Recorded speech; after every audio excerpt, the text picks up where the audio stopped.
Oke, baik. Tapi sekarang nulis buku juga tadi katanya Mbak Angelina. Jadi emang aku kan pas waktu dari dalam tuh bukunya banyak banget yang belum aku finishing touch lah gitu. Jadi aku sedang membuat ya seperti mana ya yang mau duluan diterbitin gitu. Terus mana ya yang harus saya nggak omongin gitu kan. Jadi masih banyak sekali editing yang harus aku lakukan dan aku lagi fokus ke situ aja, dan aku sedang menikmati aja membaca ya cerita-cerita aku dulu gitu kan. Ada juga yang mungkin aku kemas dalam bentuk novel, dan juga emang ada beberapa edisi motivasi book gitu. Berarti Kapan menemukan launching mungkin Mbak Enji?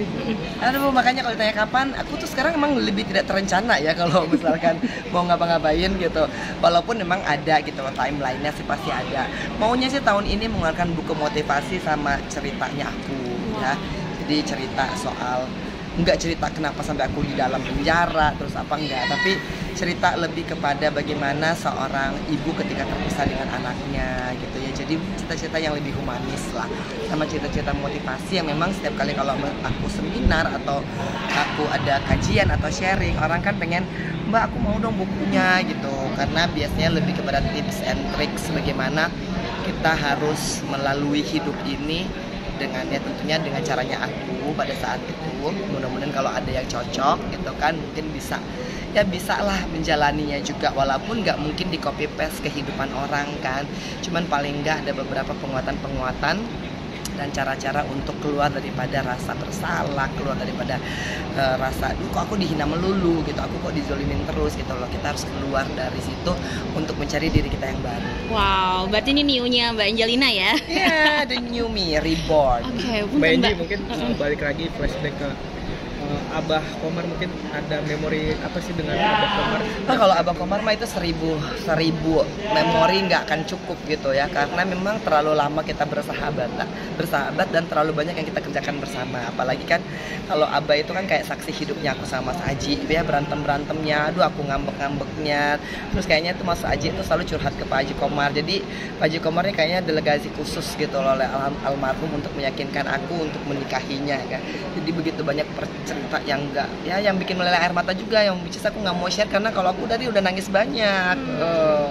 Sosoknya apa sih yang dipetik dari sosok Pak Haji Komar sendiri, dari Mbak Enji sendiri? Abah itu berteman yang tanpa manfaat. Jadi dia itu nggak mau lihat, oh aku bisa dapat manfaat apa ya dari Angelina, yang enggak gitu. Dan itu kan yang jarang hari-hari ini.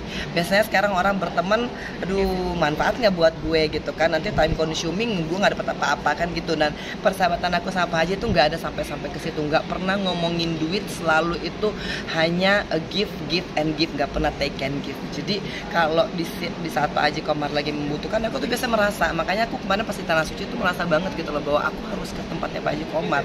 Cuman aku lagi di Tanah Suci, kemudian aku harus langsung pulang ke Manado. Nah pas aku balik dari Manado lah gitu loh, malamnya sebelum aku balik aku tahu Pak Haji Komar udah meninggal. Makanya aku sedih banget, karena aku bela-belain gitu loh, pengen banget di Madinah, pengen cari ada katanya tanah yang insya Allah bisa menjadi syifah gitu kan. Nah, aku udah ngomongin sama Ani, sama teman-temanku di sana lah, ayo dong cari itu dong, karena aku Pak Haji tuh lagi sakit gitu. Tapi Allah berkehendak lain, tapi aku juga merasa bahwa ini yang terbaik untuk Pak Haji Komar, karena kan kalau nggak sakitnya sakit banget gitu. Sekarang udah nggak sakit, sekarang udah tenang, insya Allah husnul khotimah. Sempat jenguk juga pada saat di RS juga? Enggak, karena kan Pak Haji Komar masuk tanggal 22 kalau nggak salah, aku udah berangkat. Sosoknya seperti apa sih saat di parlemen dulu? Apakah lucu atau serius orangnya? Yang pasti Pak Haji itu orangnya pinter, yang dikemas dengan lucu-lucuannya.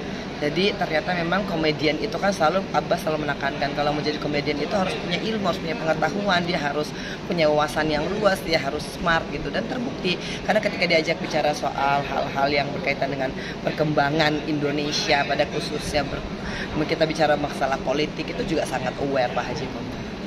Mbak, satu pertanyaan lagi, maaf ya Mbak.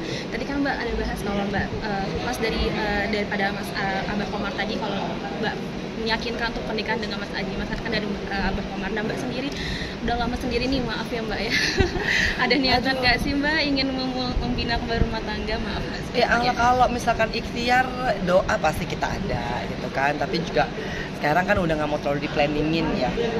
Pasti kalau misalkan punya pasangan, apalagi 27 derajat lebih gitu loh pahalanya ketika ada ibadah, terus pastilah ada imamnya gitu, terus dosa-dosa kita sebagai istri ditanggung suami gitu ya. Alhamdulillah gitu kan, enak juga gitu, banyak gratisannya kalau kita jadi istri yang soleha, istri yang nurut kepada suami gitu. Itu yang dinamakan surga. Ya kalau belum ada ya yang mau diapain ya, didoain udah gitu kan. Walaupun kalau di tanah suci pasti aku berdoa lebih banyak buat Keanu. Ya, biasa seorang ibu akan lebih banyak mendoakan anaknya ketimbang mendoakan diri sendiri. Nanti setelah Keanu punya doa udah selesai baru keinget gitu kan, oh iya 20%-nya lah buat mamanya lah ya kan, baru pastilah ada doa-doa yang pasti minta sehat. Yang pasti minta Keanu mamiku sehat aja, dan pasti minta ya Allah jangan engkau jadikan hati ini kufur, yang penting selalu bersyukur atas nikmatnya, nggak mau kehilangan itu soalnya, karena itu yang luar biasa yang Allah titipkan. Banyak orang punya banyak tapi yang kurang adalah rasa syukur ya, sehingga walaupun punya banyak rasanya kurang aja. Aku minta ya Allah kasih terus rasa syukur itu dalam hatiku, rasa untuk puas dengan apa yang engkau berikan, rasa untuk tidak mengeluh dengan apa yang mungkin gak enak tapi sebenarnya enak nanti ujungnya. Jadi ke situ-situ aja, bolak-balik tawaf, bolak-balik itu mintanya. Nah baru setelah udah tawaf ke-7 gitu kan, oh ingat nih ya, oh iya ya, mudah-mudahan ya Allah kalau ada jodoh yang terbaik.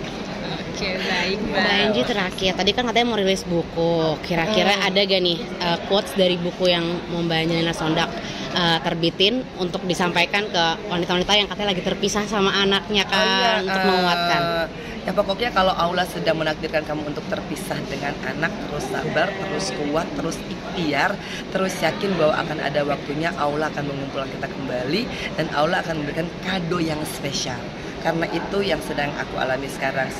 Sebagaimana bertubi-tubinya musibah yang datang, kalau engkau sabar, kalau engkau ikhlas, kalau engkau istiqomah, Allah juga akan memberikan kado kepada kamu bertubi-tubi.